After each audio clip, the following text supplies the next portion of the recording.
Karibu sana bwana, na utuambie leo kwenye vitasa, masumbwi, makonde umetuandalia kitu gani Aidan Mlimila? Unajua utata ni moja kati ya mambo ambayo yamekuwa sehemu ya michezo yetu, haya matawi tofauti ya michezo. Kwenye football kumekuwa na controversies nyingi sana, kwenye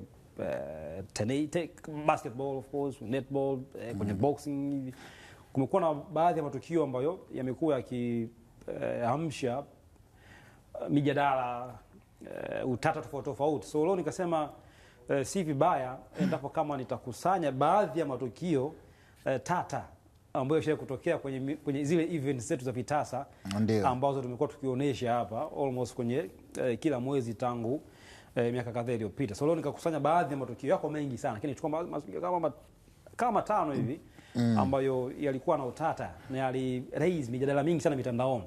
Nikasema sio vibaya kama nitaleta hapa tuje kuyatazama na tuone huo utata uko sehemu gani. Ndio. Kwa hiyo bila kupoteza muda tutazama nani ya matukio ambayo nimeachagua. Yako ni of course kwenye fights 4 lakini ndani yake kuna matukio matano ambayo yalikuwa na controversy ama utata ndani yake, na huwa napenda kuanzia chini kupanda juu, sio? Naanzia chini kupanda juu, na hapa chini kama tunavyoona ilikuwa ni kwenye pambano kati ya Ahmed Pelembela dhidi ya Pasco Goba. Hii fight ilifanyika Morogoro pale maeneo ya Msamvu. Sasa nataka tukatazame nini hasa ambacho kilitokea kwenye hiyo fight kati ya Ahmed Pelembela dhidi ya Pasco Goba. Baada hapo tutarejea hapa kuja kutazama kutazama utata ulikuwa eneo gani hasa. Yeah.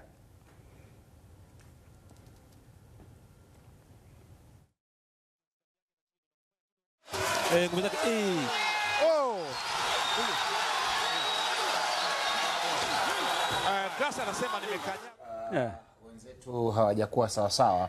Itakapokuwa imekaa sawa sawa hiyo fight ya Ahmed Pelembela. Basi tutakuja nao. Nadhani tungeanza na hii ambayo tuko nayo. Imekuja tukatazame kilichotokea. Haya. 1 2 3 4 5 6 7 8 9 utaendelea. Endelea. Anamwambia nipo sawa. Weka kazi yako utaendelea. Nimekuuliza muda mrefu, utaendelea. Haya. Imekuwa ya haraka sana. Kuna sehemu nimeona ameenda kwenye kona baada ya hii ngumi, kwa sababu controversy iko pale kwa mwamuzi. Baada ya kwenda kwenye kona, baada ya kufika 7 akamuuliza utaendelea. Ilikuwa ni left hook nzuri kabisa. Left hook nzuri. Ukumbuke kwamba yeye ndo alianza. Yeye ndo alianza kupiga. Walikuwa wanabadilishana pale. Yeye ndo alianza akapiga tena.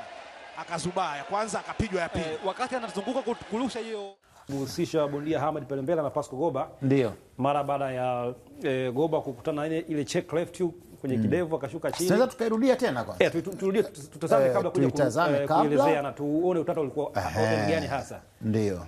Yeah.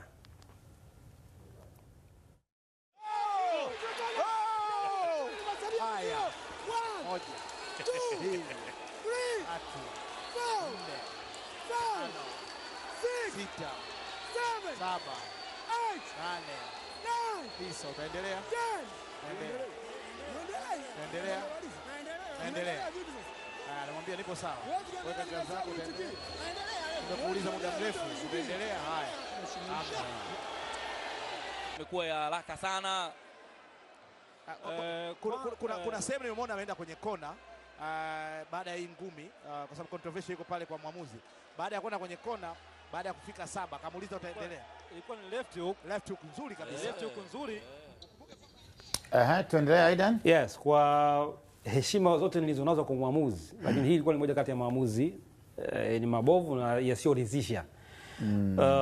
Kwa mujibu wa sheria na kanuni za mchezo, bondia unapokuwa knocked down, yani ukapigwa ngumi ambayo ni halali, ukaanguka chini kwenye canvas, unakuwa na sekunde 10 za kurecover. Ambapo hizo sekunde 10 wanasema at least kabla ya sekunde 8 basi wewe ushaanza kunyanyuka. Kitu ambacho Pasco Goba alikifanya kabla ya sekunde 8 kwa kishanyanyuka tayari. Na mpaka zile sekunde 10 zinakamilika alikuwa yuko sawa sawa, na refa anamuuliza uko tayari? Anajibu niko tayari. Unaweza kuendelea, anampa glove ashike apanguse. Lakini maamuzi akamaliza pambano. Akaanza pambano kama ulikuwa unasikia mimi mwenyewe nilikuwa nashangaa hapa, mza uko tayari? Unaweza kuendelea? Naweza kuendelea. Akamwambia naweza kuendelea. Yeye mwenyewe akashangaa yule bondia. Kwamba niko kwa mikono yangu box unaelekeza.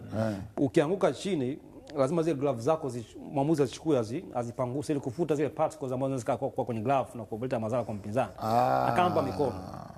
Kocha niko tayari kwa ajili ya fight, kwa ajili ya fight. Lakini bahati mbaya mwamuzi akawa mimi nishamaliza. Cancel fight na akanawaambia wale maofficials ambao wako kwenye meza kwamba namuuliza anaweza kuendelea anijibu.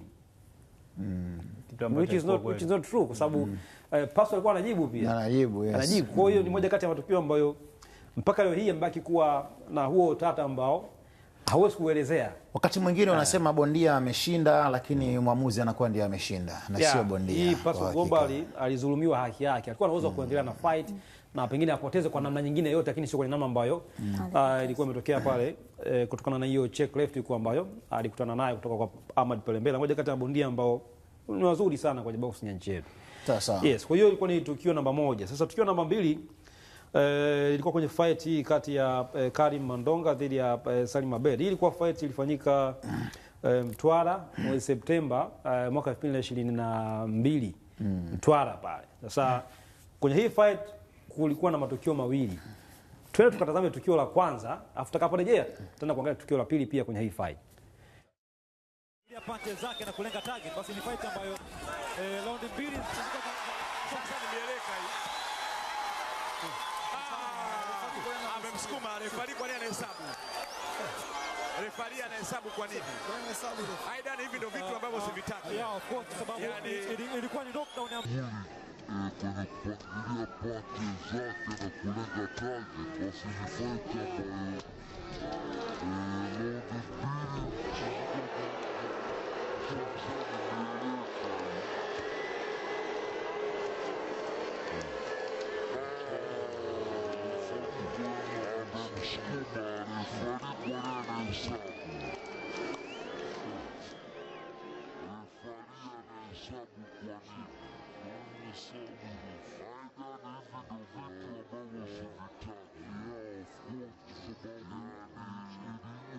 Ahmed, mtu akikuuliza hii ilikuwa ni knockdown halali, haikuwa knockdown halali? Kwa kawaida haikuwa knockdown halali. Kwa nini? Sababu alisukuma Mandonga, alimsukuma. Na alikuwa anamwambia kabisa refa, mbona amesukuma? Haikuwa clean punch, alimshika akamtupa chini. Na sheria na kanuni za boxing zinasema knockdown yoyote itakuwa ni halali endapo kama itatokana na ngumi halali, legal punch ama clean punch, na kupiga ngumi unaanguka chini. Lakini hapa Karim Mandonga alimshika Salim akamtupa chini. Ameleka. Mwamuzi mkarafua akaenda kuhesabu, ambao of course ilikuwa ni moja kati ya matukio ambayo mpaka leo hii pia yameendelea kuwa na utata ndani yake, na kwangu of course ilikuwa ni maamuzi magumu. Ili pambano alishinda nani mwisho wa siku? Alishinda hii fight mwishoni au draw? Nitaelezea kichotokea mwishoni baada ya tukio la pili. Sawa. Kwa hiyo ilikuwa ni moja kati ya matukio ambayo yalikuwa na utata kwenye hii fight kati ya, na mpaka kesho bado ina utata. Mpaka kesho kati ya Karim Mandonga dhidi ya Salim Abed baada ya maamuzi kuhesabu hiyo knockdown ambayo haikuwa halali. Tuende tukatazame tukio la pili kwenye hii fight kati ya Karim Mandonga dhidi ya Ahmad Pelembela.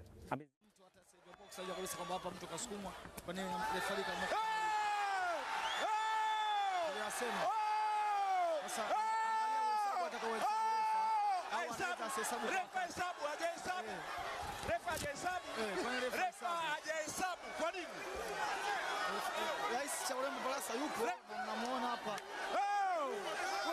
Namuona hapa yupo.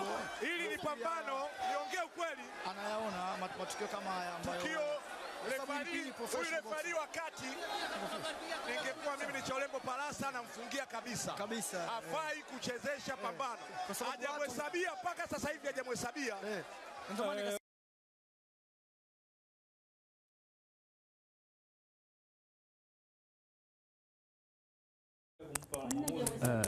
Kumpa maamuzi nafasi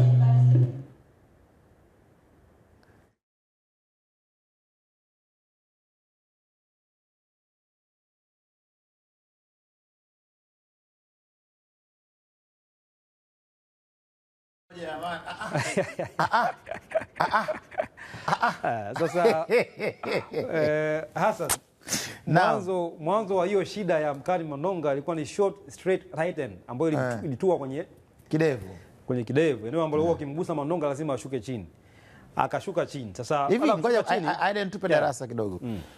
Mandonga hapa alionekana amelewa kabisa yani na ameenda chini. Lakini refa kama vile hakuwa anamhesabia, imekuwaje? Ndio utata wenyewe sasa huo.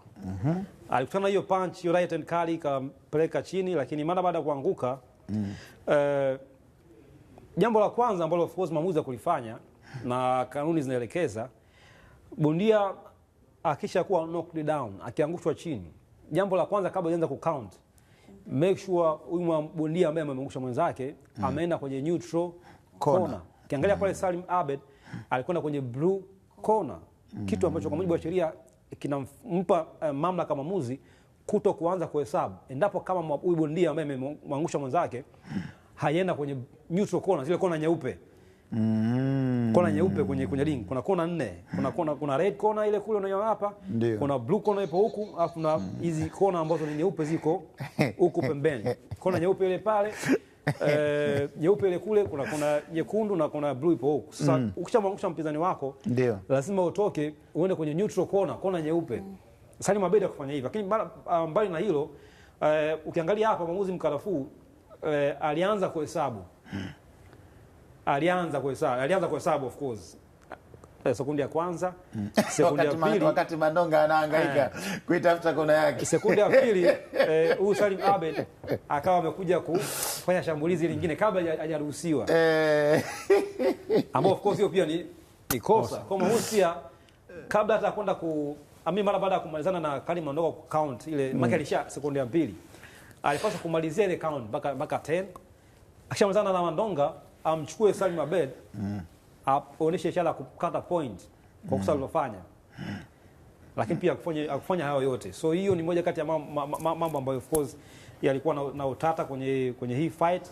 Na mara baada hii fight kumalizika, mwamuzi of course majaji walimpa ushindi Karim Mandonga kweli, yes, lakini baadaye baada ya kelele nyingi pale ulingoni, aliyekuwa rais wa commission ya ngumi kwa kipindi kile alikuwa ni Chaulembo Palasa, akachukua mic akatangaza matokeo yamefutwa ya ile fight pale kwenye fight. So hii fight mpaka leo hii kwenye record inasoma hakuna mshindi. Ungekuwa wewe judge, wamempola ushindi wake bwana. Of course ungetazama idadi ya round ambazo Mandonga alikuwa amescore katika zile round 4, Mandonga aliscore round nyingi katika zidi ya Salim Abed. Ukiondoa hiyo knockdown ambayo alikutana nayo round ya 3 mwanzoni, hii hapa ambayo ilipekea hii utata. Kabla hapo Mandonga alicheza vizuri sana compare na fight nyingine nyingi ambazo amecheza. Sababu huyo opponent wake ni novice. Ni bondia ambaye alikuwa hajui ngumi naye. So kwenye upande wa points yes, lakini kuna baadhi ya matukio ambayo nadhani alimpelekea Chaulembo kufanya maamuzi, labda hii moja wapo pia. Lakini pia ile knockdown ya Karim Mandonga kumshika mtu na kumtupa chini, ile pia haikupaswa kuwa knockdown. So ni fight ambayo ilikubikwa na changamoto nyingi za kiuamuzi ambazo zilimsukuma aliyekuwa rais kwa kipindi kile kwa mujibu wa kanuni zao wao. Au Mandonga alipewa ubingwa kwa sababu ya mikogo ya mwishoni hiyo. Maana mikogo yeye alikuwa anakwenda kama kibeku fulani hivi.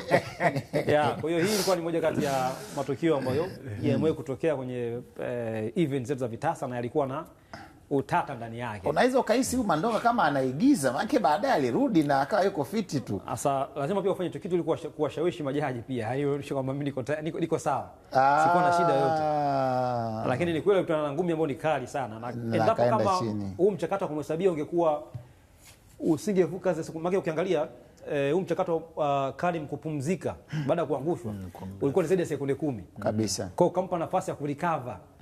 Ila endapo kama huyu Salim Abed asingefanya hiyo mistake kwenda kushambulia bali Karim Aidani alianguka kama mzigo. Na always wanaanguka hivi. Always wanaanguka hivi. Ni mianguko yake. Yaani Mandonga yaani namna alivyoanguka alafu ukiona huko mwishoni hivi anapofanya hivyo. Kwa hiyo alikuwa ni Karim Mangumi dhidi ya Salim Abed. Na unajua hiki ndicho ambacho Watanzania wengi sana tunampenda Mandonga. Ana vituko. Yaani ni mtu wa vituko. Amejiongeza. Ngumi hajui na hata vituko pia akosa kweli jamaa. Kwa hiyo unakubali kwamba ngumi hajui? Mimi ndugu yangu alikuwa anamwambiaga na kile kidevu chake kidevu laini sana. Kidevu kama ubua. Kikigufa kidogo tu lazima afike chini. Kata moto. Kwa hiyo hiyo ilikuwa ni kali Mandonga dhidi ya Salim Abedi. Ukiondoa hapo kwenye hii fight kati ya Mfaume dhidi ya Idi Pialali. Ndio. Ni moja kati ya fight ambazo tunakumbuka zilikuwa na promo kubwa sana. Hii ndio ile ya Arusha? Arusha. Okay. Matarajio yalikuwa makubwa sana lakini sivyo bahati fight raundi ya kwanza ikawa imeisha na mpaka leo hii wa Tanzania wana kiu ya kuona hawa watu wawili wakipigana, lakini sivyo bahati ni kwamba kuna uwezekano hiyo fight isitokee tena. Kwa nini? Ni kama of course mmoja kati ya wao wawili ni kama hiyo fight haitaki tena. Na kisha tuzungumza mara kadhaa kwamba lakini mwanzoni pale ile siku pambano linatokea wenyewe walisema wako tayari kurudiana. Baada ya pale sasa imekuwa ni tofauti. So tukatazame kichotokea kwenye raundi ya kwanza ya fight kati ya Karim Mandonga Mfaume dhidi ya Idi Pialali. Ameweza down na kumpa nafasi Idi Pialali kuweza kupeleka punches. Shughuli imeanza. Kanuni nasema jilinde wakati wowote wa pambano. Ndio. Hii ni moja kati ya mambo ambayo mabondia wanakumbushwa kabla fight haijaisha. Kama hujasikia kengele, kama mwamuzi hajasema stop, then fight. Pialali kwa nini amekasirika? Kwa sababu yeye akujilinda baada amepata cut juu ya jicho. Nafikiri replay itatuonesha. Ngoja tupate replay tuone nini kimetokea. Pialali nini ambacho kitafikiwa katika maamuzi. Hii ndio ilikuwa ni headbutt, ilikuwa ni ajali. Wamekutana. Ilikuwa ni ajali na ni ajali ambazo kwenye matchup ya Southpaw dhidi ya Orthodox, hizi angles zinapelekea ajali kama hizi kutokea. So ilikuwa ni accidental headbutt ambayo ilipelekea cut kwa Idi. Mlimila ulikuwa sehemu ya commentator kwenye hili pambano. Hebu tuambie nini ambacho kilitokea na baada ya hiki ambacho tunakiona pambano likawa limekufia hapo. Sasa utata kwenye hii fight haupo kwenye mkono wa kimaamuzi. Kwenye maamuzi walikuwa walinyoka. Lakini utata mpaka leo hii umeangalia hapo hizo replay. Bado astupi clear shot ambayo inaonyesha ile headbutt. Sasa ukiangalia hapo Pialali kachanika juu ya jicho. Lakini ukiangalia ile replay inaonyesha waligongana kama pembeni. Haikuwa headbutt hapa. Hawagongana kwenye paji la uso. Lakini cha ajabu Pialali alichanika hapa juu ya uso. Lakini ile shot ukiangalia ile picha ya marudio haioneshwi kimgwana kwenye vichwa katikati. Wagongana pembeni. Kichwa cha Mfaume kilimgonga Pialali pembeni. Lakini akachanika kwenye paji la uso. So huu ni utata ambao mpaka leo hii yani hakuna ambaye anajua exactly nini kilitokea kwenye haya mazingira hapa. Angalia hapo. Sio kwamba alikutana na ngumi kwa sababu kama kugongana vichwa alionekana kugongana. Sasa ukiangalia hapo mara baada ya kugongana Pialali hapo akalalamika. Yaani kabla ya hii follow up ya Mfaume baada ya kugongana Mfaume akawa amefanya follow up kwenda kumshambulia kwenye muda ambao Pialali analalamika amenipiga kichwa. Umeelewa? That means hilo jeraha inawezekana lilipata kwenye huo mchakato wa mgongano kwa mujibu wa malalamiko. Ukiangalia ile picha pale mara baada ya kugongana hapo Pialali akalalamika amenipiga kichwa. Kabla ya Mfaume ajaenda kufanya ile follow up na kupiga zile punches ambazo aidha ni kama kuna kitu unataka kutuambia lakini unakwama kusema. Hebu sema unataka kutuambia. Mimi mpaka leo sijui ukweli ni upi. kwenye hii kati hapa. Labda hiyo hoja ambayo umeeleza hapo kwamba inawezekana pengine hiyo kati itokea baada ya Mfaume kwenda kumshambulia pale kwa hizo punches. Inawezekana alipigwa ngumi. Lakini kwa mujibu wa Pialali anasema nimechanika kwa sababu ya kichwa. Ukiongea hata leo hii kimpigia simu sasa hivi kwa sababu ile kichwa. Sasa iko kichwa kwa mujibu wa hiyo replay tunayoiona. Kichwa kilienda pembeni. Yaani kama kwenye shavu hivi kwa chini kwenye kidevu inashuka. Kichwa akalalamika. Yaani mpaka unahangaika mpaka leo umekaa umeangalia wewe mpaka leo hujaiona. Yaani mpaka sasa bado. Nao wenyewe wa Pialali mwenyewe anakuambia mimi kwa hiyo kingana na Mfaume anasema mimi sikumpiga kichwa. Au kocha Mfaume anasema sikumpiga kichwa. So umekuwa ni utata ambao mpaka leo hii umeendelea lakini maamuzi of course yalikuwa sahihi.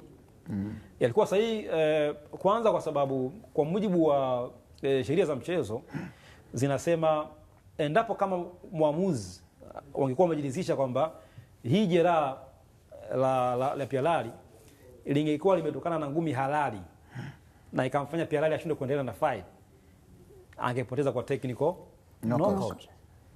Lakini wenyewe nakumbuka siku ilibidi tumike VAR.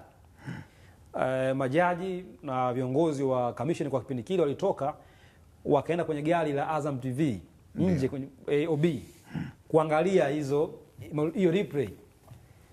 Wameangalia wakajiridhisha kwamba hakukuwa na clean punch ambayo impelekea jela kwa mujibu wa wao officials. Wakarudi ndio wakatuambia ni technical decision, no contest. Hakuna mshindi. Na hakuna mshindi kwa sababu hili jeraha lilitokana kwa mujibu wa wao walivyotafsiri, haikuwa ngumi halali. Lakini pili, kwa mujibu wa sheria na kanuni za mchezo zinaelekeza fight yoyote ili iamuliwe kwa points lazima ziwe zimetimia at least zimekamilika round 4 kwenye fight ambayo ilipangwa kwa zaidi ya round 6. Hii kwa round 10 fight nzima. So kwa sababu fight ilikuwa haijatimiza round 4, sheria zinaelekeza hamtaweza kurejea kwenye scorecards kwa sababu hichi kichwa kwa mujibu wa tafsiri ilikuwa ni cha bahati mbaya, accidental headbutt.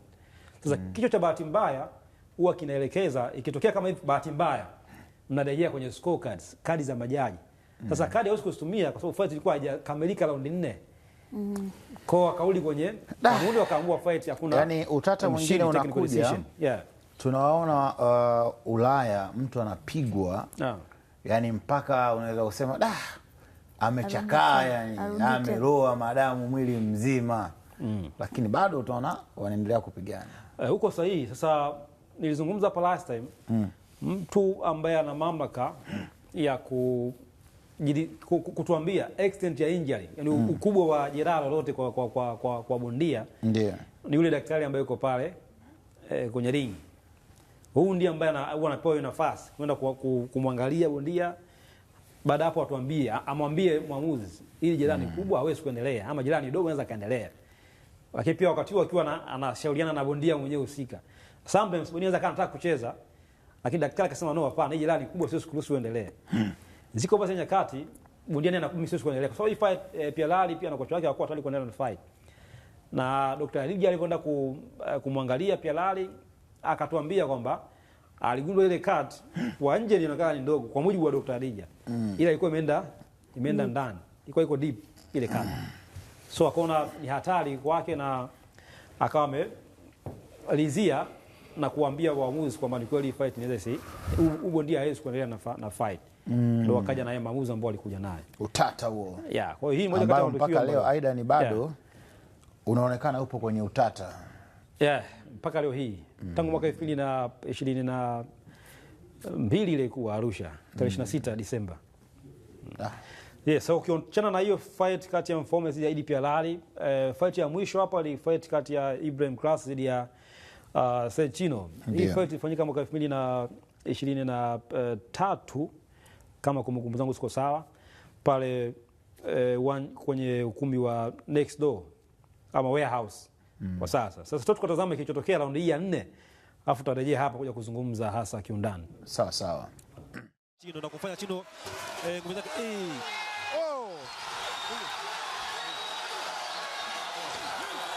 Class anasema nimekanyagwa chini.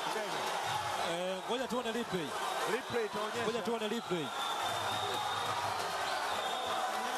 Lakini kuna jabu imeingia. Box.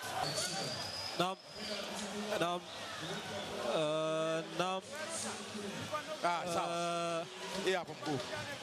Utarudia tena lakini hii jiona kwa shoti ile ya juu. Akituletea shoti ya juu tutaona vizuri zaidi. Wakati Chino anakwenda kuingia kupiga alipunch jab wakati wake amemkanyaga chini. So wakati Class wakati Chino anaingia kupiga jab alikuwa amemkanyaga chini. Umakini wa kutupwa wakati mwingine mithili anayetunga uzi sindano wakati wa usiku wa giza kwenye kufanya maamuzi. Yes. Sasa hii ilikuwa ni round ya 4 ya fight kati ya Ibrahim Class dhidi ya Said Chino, sparring partners wa zamani hawa. Na kwenye hii round kama unavyoona hapo, Chino alifanikiwa kuandikisha knockdown na kwa mujibu wa tafsiri ya mwamuzi Emmanuel Mlundwa akahesabu kuwa ni knockdown halali na akamhesabia Class. Akisema ukiangalia kwenye picha za marejeo kama unavyoona hapo, wakati Seth Chino na step in na hiyo jab, alimkanyaga Class mguu wake wa mbele ili amfanye ashinde kumove. Unaona hapo hiyo shot kamkanyaga. Wakati anamkanyaga ndo kama ingia na hiyo jab. Class akawa amshuka chini. Sasa sivyo bahati ni kwamba uamuzi huo wapati nafasi ya kutazama, kufanya marejeo ya tukio. Lakini kwa mujibu wa hii replay hapa unaona ilikuwa ni fall ama madhambi ambayo aliyafanya Seth Chino kabla ya connect hiyo jab yake. Na mwisho wa siku pambano ile ilishinda nani? Alishinda Ibrahim Class kwa points majaji wote watatu. Okay. Kwa hiyo knockdown haikuathiri chochote performance ya Class kwenye round zote zilizobakia na round za mwanzoni ambazo walikuwa wameanza nazo. So hii ilikuwa lakini hii ndio umuhimu wa Azam TV na umakini wa wapiga picha, kwa sababu ukiangalia kama ambavyo ulisema hata nyinyi mwanzoni nilikuwa nawasikia hapo ngoja tuone nilikuwa nasikia kati yako na Patrick Nyimbera lakini baadaye tukaona Switch akifanya kazi yake vizuri. Wametumia engo zote, tulikuwa tunaona engo ya juu, tulikuwa tunaona engo za pembeni mpaka jamaa anakwenda kumkanyaga kwenye mguu. Hapa tusingeweza kuona.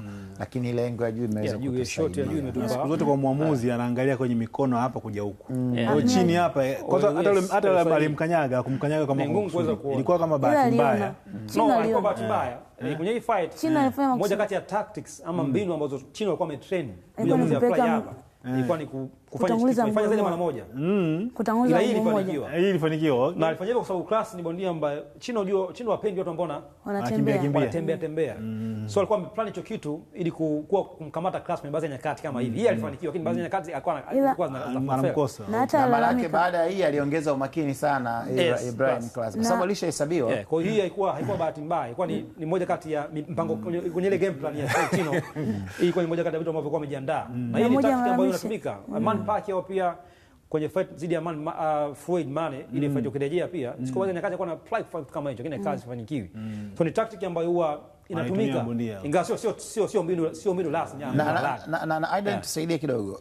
Ibra kama vile aligeuza kinywa chake kwa karakana ya maneno, alitoa mouth guard akawa anajaribu kumuelezea mwamuzi, na haruhusiwa hiyo pia. Of course, makipa fight pale ilikuwa imestop. Nafikiri alitoa ili aweze kuzungumza vizuri kwamba nimekanyagwa chini, sijaanguka kwa sababu ya matokeo ile jab peke yake. Of course jab ilifika na ilikuwa ni jab ambayo sio kumwangusha. Ilikuwa ni snap pia. Sema Chino mjanja sana. Na unajua alilalamikia baada ya Ibra kutangazwa kuwa mshindi, alisema kuna round nilifanikiwa kumwangusha. Sasa knockdown moja kwenye round moja haitoshi kubadili matokeo ya fight nzima. Sema ndo alalamika.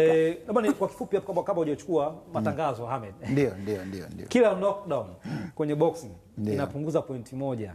Okay. Na kwenye kila round kila bondia kwenye kila round inavyoanza kila round bondia anakuwa na pointi zake 10 kila bondia.